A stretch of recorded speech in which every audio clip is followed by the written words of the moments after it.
వేయాలని నిపుణుల కమిటీ ఇచ్చేటువంటి నివేదిక ఆధారంగా భవిష్యత్తులో చర్యలు తీసుకోవాలని ఒక బాధ్యత గల పార్లమెంట్ సభ్యునిగా నేను ఈ రాష్ట్ర ప్రభుత్వానికి సూచిస్తా ఉన్నాను.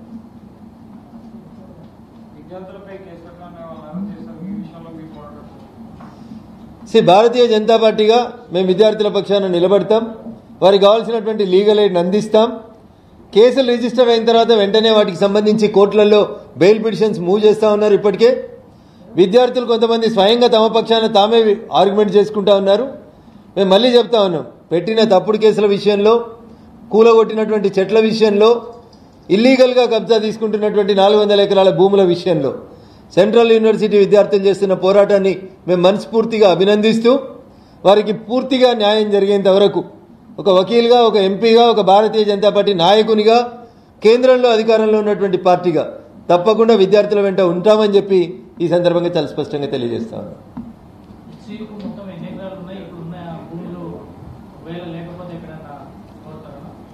1973లో భాగ్యనగరంలో హైదరాబాద్ సెంట్రల్ యూనివర్సిటీ పేరిట ఒక యూనివర్సిటీని పెట్టాలనుకున్నప్పుడు అప్పుడు అధికారంలో ఉన్నటువంటి కేంద్ర ప్రభుత్వం 2374 ఎకరాలని హైదరాబాద్ సెంట్రల్ యూనివర్సిటీకి ఇవ్వడం జరిగింది. దాంట్లో పంచనామా చేసిర్రా, పొజిషన్ ఇచ్చిర్రా, టైటిల్ ట్రాన్స్ఫర్ చేసిర్రా, చేయలేదా అనేటువంటి అంశాల గురించి మనం డీప్గా చర్చించే కంటే ముందు రేవంత్ రెడ్డి గారు అనేటువంటి తెలంగాణ రాష్ట్ర ముఖ్యమంత్రి గారు పొద్దున్న లేస్తే పొద్దుకేసరికి 100 సార్లు మాది ఇందిరమ్మ రాజ్యం, ఇందిరమ్మ రాజ్యం, ఇందిరమ్మ రాజ్యం అని చెప్తుంటారు. మరి 1973లో అప్పుడు జరుగుతున్నటువంటి తెలంగాణ రాష్ట్ర సాధన ఉద్యమాన్ని అణిచివేసినందుకు మీకు డెవలప్మెంట్ చేస్తామని ఆనాడు ఇందిరమ్మ భూములు ఇస్తే, ఇందిరమ్మ సెంట్రల్ యూనివర్సిటీ పెడితే ఇలా భూములని వ్యాపారం కోసం వాడడం ఇందిరమ్మ రాజ్యం పేరిట అధికారంలోకి వచ్చిన రేవంత్ రెడ్డి గారికి ఎంతవరకు తగుననేది ఒకసారి రాష్ట్ర ముఖ్యమంత్రి గారు ఆలోచించుకోవాలని చెప్పి ఈ సందర్భంగా తెలియజేస్తా ఉన్నాం.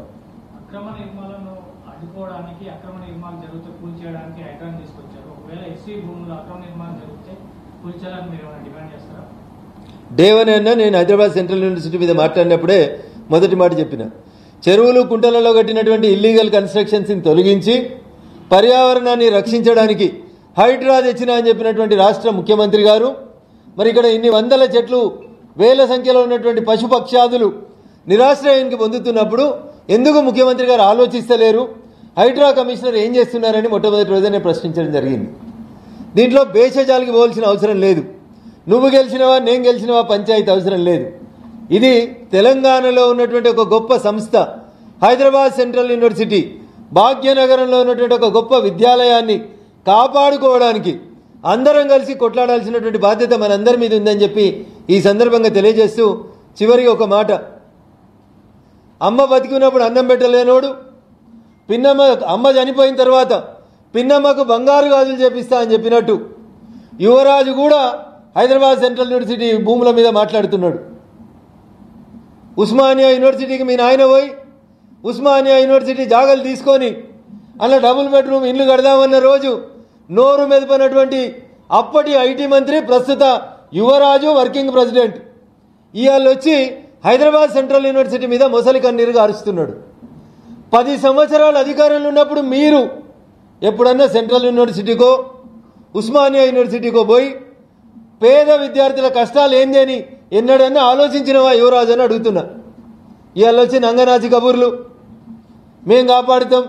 మరి అడుగుతారు కొంతమంది మీడియా మిత్రులు, రోడ్ వేసిన రోజు ఏ గుడ్డి గాడిదలకి పళ్ళు దోమైతే అందుకోండి కేటీఆర్ అని అడుగుతుండు. దానికి సమాధానం చెప్పాలి ఇవాళ కేటీఆర్ గారు. అందుకనే టీఆర్ఎస్ ఎలియాస్ బీఆర్ఎస్ అనేటువంటి పార్టీకి హైదరాబాద్ సెంట్రల్ యూనివర్సిటీ భూముల మీద మాట్లాడే నైతిక హక్కు లేదనేది నేను చాలా స్పష్టంగా చెప్పదలుచుకున్నా. 10 ఏళ్ళు దుప్పటి కప్పుకొని పడుకొని 10 ఏళ్ళు యూనివర్సిటీకి రానోడు ఇవాళ వచ్చి యూనివర్సిటీ గురించి నీతులు మాట్లాడడం అనేది దయ్యాలు వేదాలు వాళ్ళు ఇచ్చినట్టు ఉంటుంది. అందుకనే TRS alias BRS he's lost its credibility. విద్యార్థులు నమ్ముతలేరు, వాళ్ళని ఎవరు నమ్ముతలేరు. వీళ్ళే బలవంతంగా ఆడిపోయి మీడియా ముందేదో మొసలి కన్నీరు గారుస్తున్నారు తప్ప ఇంకొకటి ఏం లేదు.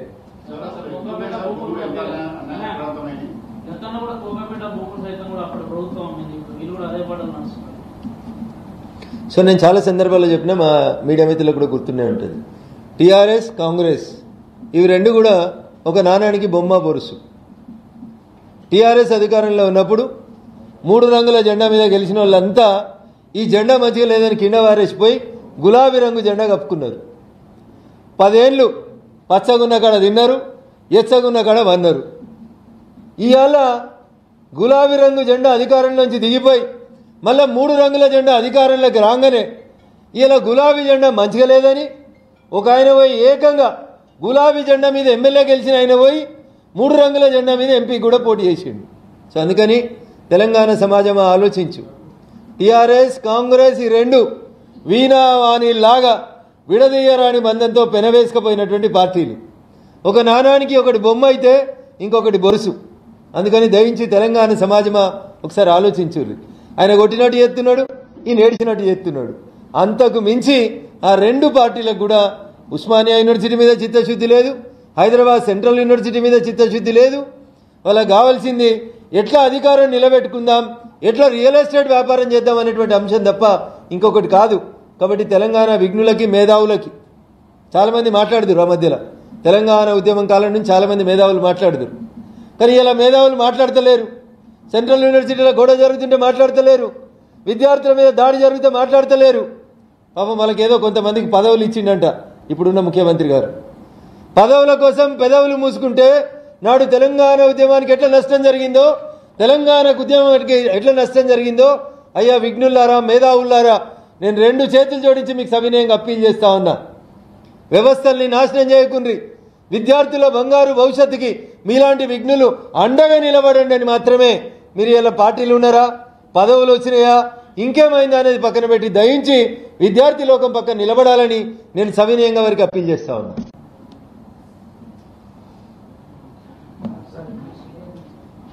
అన్న మీరేదో అడిగింది.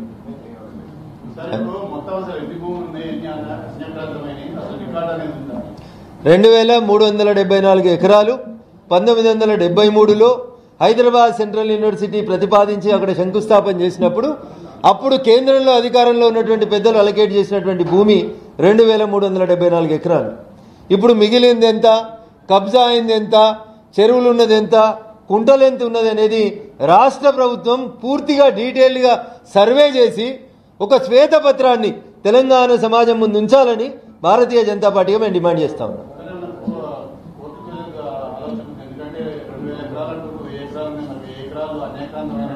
ఇప్పుడు తెలంగాణ హైకోర్టులో కానీ కేంద్ర సుప్రీంకోర్టులో కానీ జరుగుతున్నటువంటి ఆర్గ్యుమెంట్స్లలో మేము మాకు చేతనైనంత వరకు న్యాయవాదులకు సహకరించడం కానీ ఇతరత్ర అంశాల్లో మాట్లాడుతూ ఉన్నామన్నా కొన్ని విషయాల్ని ఆన్ రికార్డుగా మేము చెప్పలేము. దయించి మ్యాటర్ సబ్జుడిస్ అయింది కాబట్టి we cannot cross this line అనేది నా ఒపీనియన్. దయించి సహకరించాల్సిందిగా మీడియా మిత్రులకు విజ్ఞప్తి.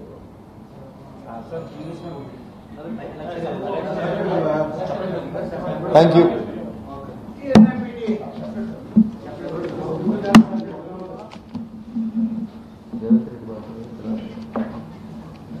సంబంధించినటువంటి విద్యార్థులు ఎంతో ఉత్కంఠతో ఎదురు చూస్తున్నటువంటి 400 ఎకరాల సెంట్రల్ యూనివర్సిటీకి సంబంధించినటువంటి భూముల వివాదంలో కొద్దిసేపటి క్రితం భారత సర్వోన్నత న్యాయస్థానం